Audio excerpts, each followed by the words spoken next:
What's up, men? How are you doing today? This is Scott coming at you from the Brotherhood of Fatherhood. And I just wanted to share 5 things that I think will make you the best man you can be. And as I always say, this is not a definitive list. This is not the be all end all. And I would just encourage you to listen and take notes if it's something you do, but really listen to the things maybe where you're excelling, because I think we need, first of all, we're going to talk about this a little bit later, but the words we say in our head, the things that we think in our head need to be encouraging to us. So first of all, while I'm going through this, identify the places where you're just knocking it out of the park, because we definitely need to celebrate, understand, and download that we are doing a good job in a lot of things. But also, if you're finding deficits or things that you are falling a little short on or haven't even explored, I would highly encourage you to explore some of these. So I've made this list. I've called it the 5 things I can do to be the best man I can be. There's actually 6 bullet points, but 5 just sounds so much better. And 6 is more of a bonus wrap up. So just hang in there with me when I go through these. We'll wrap it all up at the end, but I really would encourage you to do some self-evaluation as I go through these. So one of the things that I talk a lot about to people is my value ladder. And I don't know that everybody understands what I mean when I say my value ladder. My value ladder is me. I have put all of my values in an order from top to bottom. What is the most important thing for me? And then second and third and fourth and fifth. And it's not an easy task to do. But I feel extremely strongly that if I have a value ladder in place, if I understand my values and where they land from top to bottom, every decision I make will be based on the values and how important they are to me being the best man I can be, to me being the best father I can be, to me being the best husband I can be, to me being the best boss that I can be, to me being the best leader I can be. And so I live by my values, and I have my values in an order. So for me personally, faith is number 1. My family is number 2, but I actually get a little more granular than that.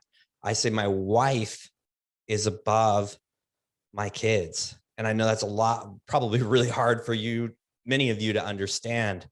But I believe that if we live a great life of serving our spouse and being faithful to our spouse and engaging in our spouse and just being the right person to that one that we decided to spend our life with, all the rest will come in order. It's actually probably the top thing you can do for your kids, not put your kids over your spouse, but the top thing you can do for your kids is to serve your spouse. They're watching, they're seeing you do this. You're modeling how you want them to be as an adult. Think about that. How you treat your spouse, they will model that. So it's just a little something to think about. So for me, again, it's family or faith, then my wife, then my boys, and then the rest of my family falls in place. And then friends are in there, kind of what I would call my extended family. Next is resources, and resources for me means finances, income, ways of generating passive income. Some really important things there, because unless you can have a life free of debt and free of the stressors that come with money, you won't be able to serve at your highest capacity. And so for me, that's a really high importance on there. And then the next is energy. Energy is how we talk about it in the fatherhood values. So if you are familiar with those or aren't, we spell father out: faith, ability, tribe, humility, energy, and resources. All right, so I'll talk more about those later. Tribe, however, or energy, excuse me, energy is keeping my body tuned, eating the right things, which takes consistent work, consistent accountability, because it's not an easy thing to live that way. Treat my body right. Move every day, do things that help increase your strength, do things that help increase your mobility and flexibility and stability.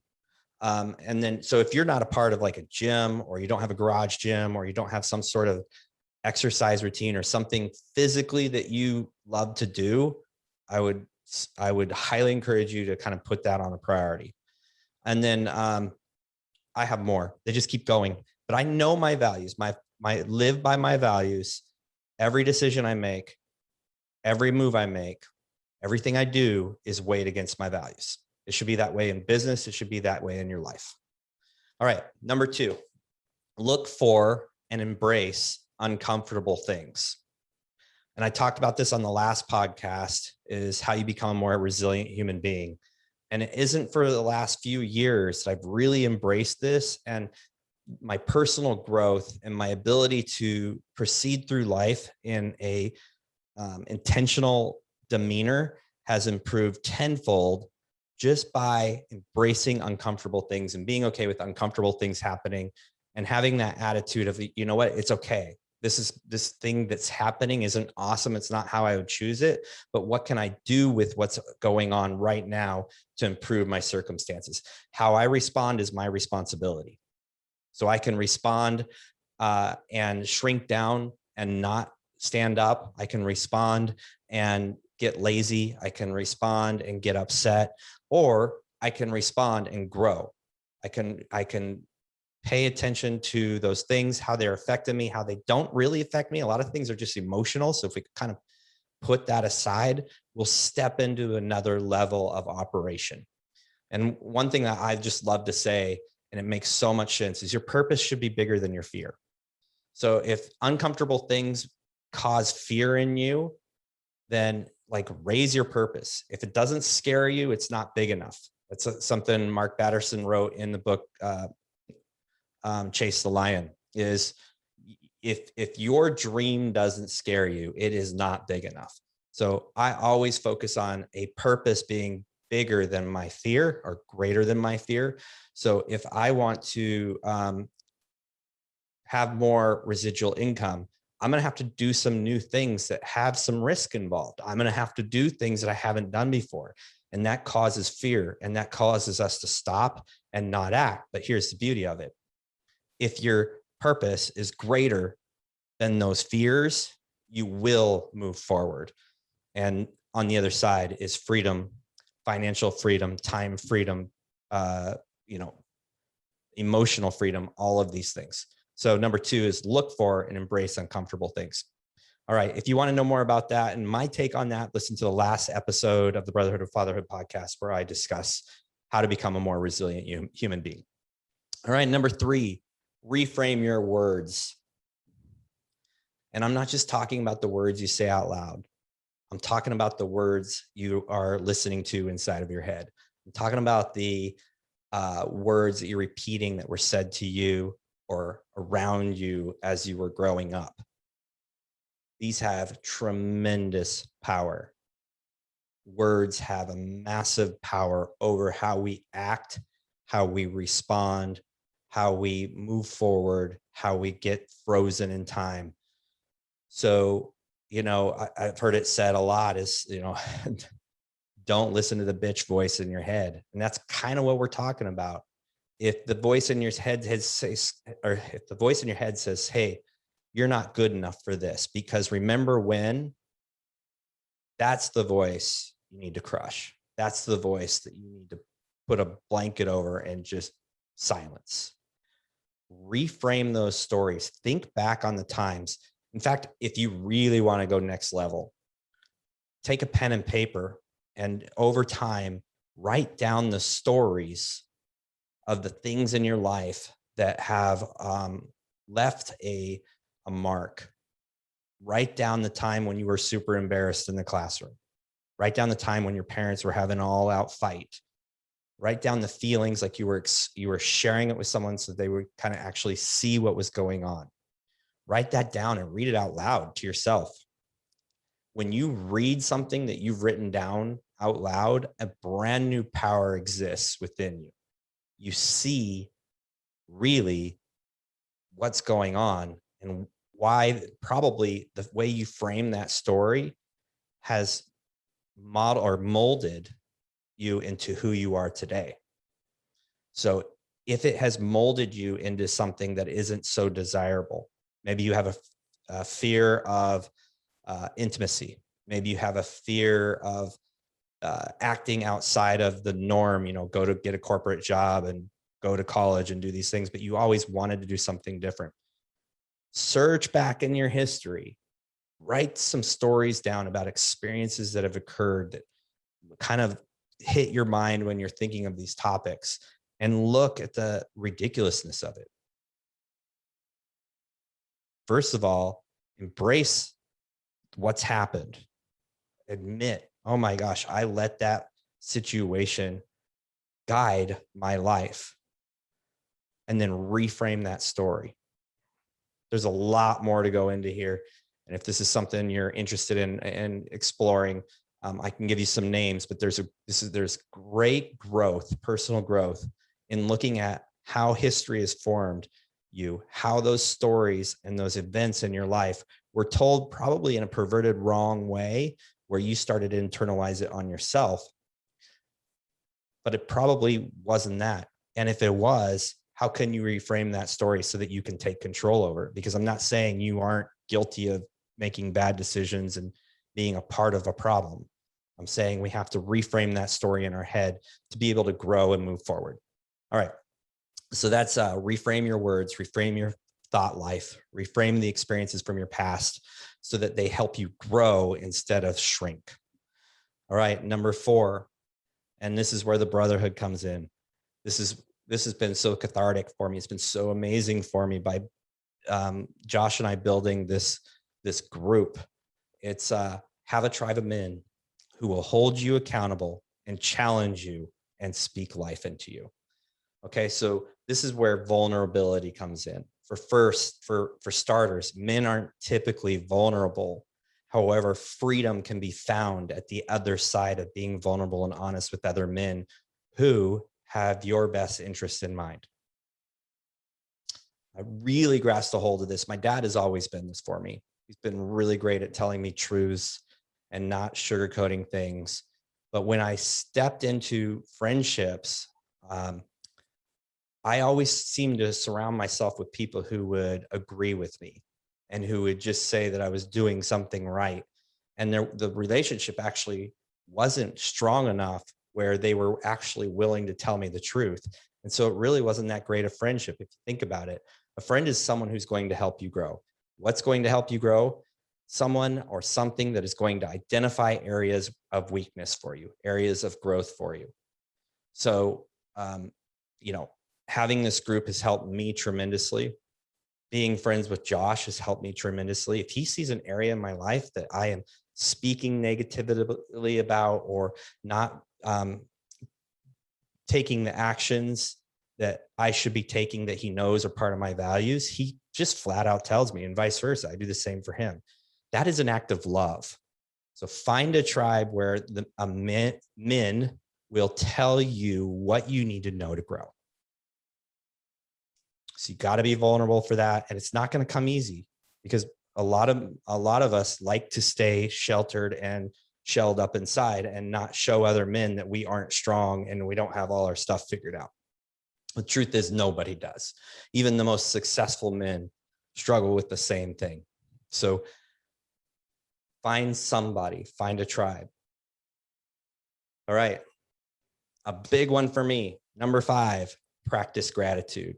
This is something newer in my life, probably a year I've been doing this, and it has been an absolute boost to my success. It's been an absolute boost into how my day goes. And I practice extreme gratitude. And that's really what I would encourage, is practicing extreme gratitude. I first started with just putting like 2 or 3 things down in a journal that I was grateful for every single day. Problem with that is it didn't stretch my mind that much. It was pretty easy for me to think of 2 or 3 things a day that I was grateful for. So then I heard an author, John Gordon, talk about his grateful walks. I don't know what he calls them, but it's a 10-minute walk he does every morning. And he said does nothing but say things that he is grateful for during that entire 10 minutes. And I have implemented that practice for over a year now. I do it every single morning. It is 10 to 15 minutes long. And the rules are I can say nothing and think nothing that are not gratitude based. I am grateful for, and I just go through a list. And I'll tell you what, I have to be I have to really dig deep every single day, because 10 to 15 minutes is no joke. I'm not saying you have to do extreme gratitude. I'm saying start with gratitude. Start your day with gratitude, because it's so easy to get sucked into the negative, to get sucked into all the things that you really don't have control over, but could guide your day in a way that maybe you don't want it. If you start with gratitude, it's like a big reset. I don't know about you guys, but I wake up many mornings not feeling like tackling the day, or like I am not prepared, or I'm tired, or I have something I have to do that I don't want to do. I can not count on more than one hand the number of times that after my gratitude session, I feel the same way. When you practice gratitude, when you practice extreme gratitude and really force yourself to list out new things, and the 10, 15-minute walk is not the answer for everyone. I'm not saying it is, but you should start your day with gratitude. Focus on the things that are going well and that you're grateful for, because where you focus, there you will follow. All right. So those are my 5 things that I do to be the best man that I can be. I hope maybe you found strength or something in there that you might want to use or try. Again, they're live by my values first. So I know my values in order and I live by them first. I make every decision based on my values. Number 2, risk or look for and embrace uncomfortable things and have a purpose that is greater than any fear. Number 3, reframe your words and your thoughts. Get your thought life in action. And another thing is, for the tribe one, which we'll talk about next, is the right people in your corner will actually call you out when your thoughts aren't right. All right. Number 4, have a tribe of men who will hold me accountable and challenge me and speak life into me. So this includes being vulnerable. Number 5, practice extreme gratitude. So if you really want to nail it, use all the tools in the toolbox. Get your personal systems dialed in. You'll probably hear me talk about my personal operating system. Tim Ferriss talks about a personal OS. I actually was introduced to this before I knew anything about Tim Ferriss, and it took me about 2 years to dial it in. But when I am overwhelmed, I have a system that falls into place so that I can get control back of all the things I need to do and want to do, and thoughts that I have and the needs people have. So dial in some sort of personal system. That's another thing. If you want more information about that, reach out to me. Because you're going to have a hard time if you just go Google a personal operating system. But it's a way to control the thoughts, dreams, and to-dos in your life, and funnel them to be positive, productive, and efficient. The more efficient you are, the more opportunities you're going to have in your day. 100% every time. If you're letting the day control you, you will not ever get control of the things that you need to do. The other one, if you really want to wrap this up, is really kind of dive into some stoic thinking. And I'm not talking about getting weird into stoicism or as a religion. I'm just talking about the methodologies. Read the Obstacle is the Way. Look up some stuff about Marcus Aurelius or some of the other Stoics, and just think through them. Because really what it is controlling your mind to not let outside influences or things that we can't control how we operate. All right. So that's all I'll say about that. Have an abundant mindset. Start thinking of abundance, something I had to do from such a long pattern where I'd say, I can't afford that. And when I changed my mind into how can I afford that, I became way more creative. I had this defeating statement, and then with an abundance mindset, now I have this statement that helps me grow financially, physically, emotionally, all of those. So have an abundance mindset. And another part of abundance mindset is being willing to share your assets with other men. There are plenty of people out there that can use what you have. So don't be afraid to help someone else do the same thing you're doing, whether it's business, whether it's sports, whatever it is, have an abundance mindset. The other thing is books. I read, I listen to books, but here's the difference from probably me and a lot of people that I see. A lot of people will just read books, just absolutely shovel them in, one book after another book after another book. And I did this for years. And 2 years ago, I made a decision to read one book and make sure it's completely downloaded and that I have done something from it that I find of value before I move on to the next book. So take action on the things you're reading about. Don't just read them. That doesn't do you any good. Take action, start doing them daily, create a habit until that habit creates a ritual, and you will never stop doing those great things you're learning in the books. So I would say higher quality, less quantity. But if you can stay up with the quantity by implementing quality, great. Podcasts are awesome as well. I use them almost purely for entertainment. But there is a lot you can learn from podcasts, but I would highly recommend that you mix that with books as well. And I'm not talking about, fiction. I'm talking about nonfiction. I'm talking about things that will help you grow as a man, as a business owner, as a community member, as a leader, as a husband, as a father. All right, coaches. Last thing I would say is get a coach. If you don't have a coach, find a coach that can help you in one of these areas. I know of coaches that work in every single area I talk to. How do you think I know this stuff? Is I hired coaches to help me with it. Even if you think you can't afford it, I would highly challenge you to have a coach. Here's another thing I would tell you: never hire a coach who doesn't have a coach at that moment. No one has arrived. If you are on the phone with someone who is wanting to coach you in mindset, ask them who's coaching them in mindset. Ask them who coached them, who is their mentor. Do you have somebody you're using right now? Super important. Every coach needs a coach. It goes in fitness, it goes in business, it goes in life. Just never pay for a service from somebody who's not paying for a service from somebody. All right, guys, I hope you got some value out of this list.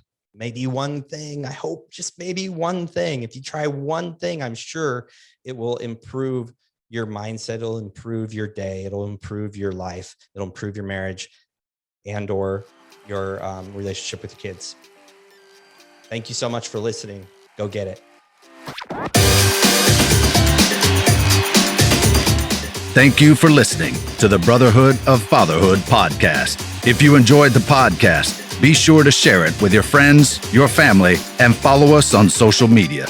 If you are a father, make sure you join our Facebook group, the Brotherhood of Fatherhood. Hit the subscribe button and tune in next time for more podcasts from the Brotherhood of Fatherhood.